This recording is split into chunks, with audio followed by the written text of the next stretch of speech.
Your union has rejected the latest offer from government, whereas two other unions, as far as we know while we sit here, we're still waiting for one other union to give their verdict, they've accepted. Yes, I can tell you actually the other union has accepted. What we need to put in context there is two of those unions are leadership unions. The other union represents a certain proportion of the teaching profession, whereas we represent 70% of teachers and lecturers on the island. So we have to put that in context of those who've accepted it. I would say the acceptance for them, because I'm not here to talk about other unions, that's based on the 2018, 2019, when the whole pay award wasn't actually paid right across the board. That was their dispute.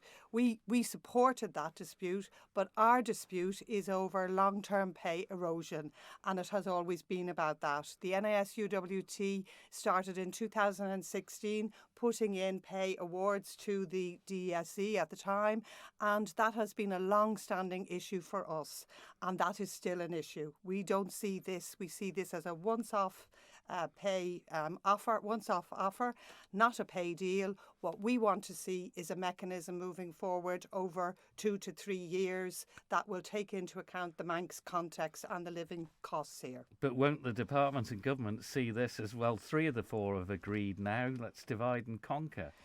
Well, they can, but as I said, they can. What they choose to do on that would be foolhardy. And I would hope, and I can certainly say, with the changes that have already happened in the DESE, we're just in the start of that. We have seen a totally new way of interacting with us, which is very positive, and we acknowledge that, and I want to acknowledge that.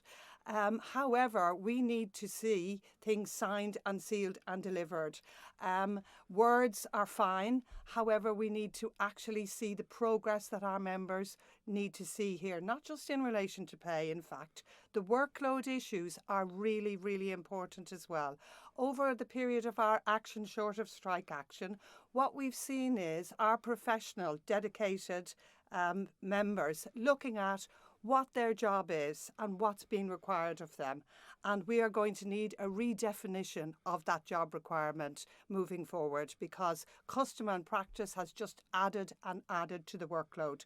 So are you not concerned, though, that the public, and we get texts here and we get whenever it's raised on a phone-in programme, they're just telling the teachers, get on with it, be lucky you've got a job.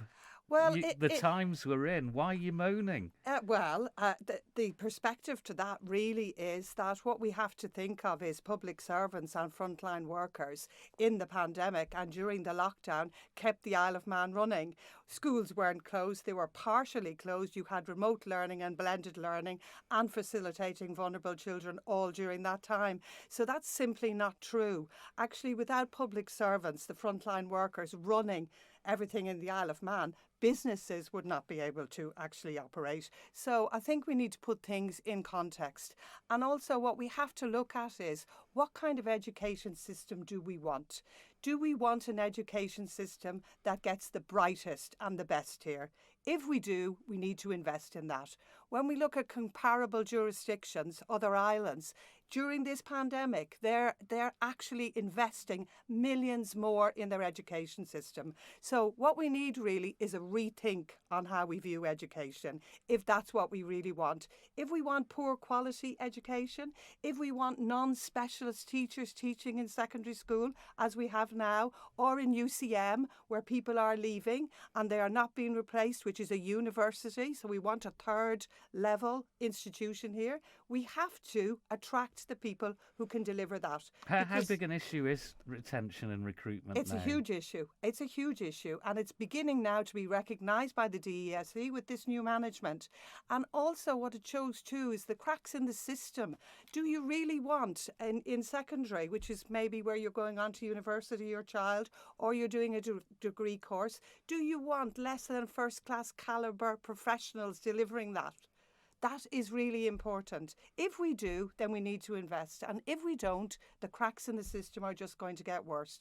So this is huge. It really is. But it's a redefining of how the Isle of Man looks at education. And we know that this is not in the DESE's gift. We know that. They're not making the monetary decisions. But we do hope that they will support us in all our future talks in putting this case to Treasury.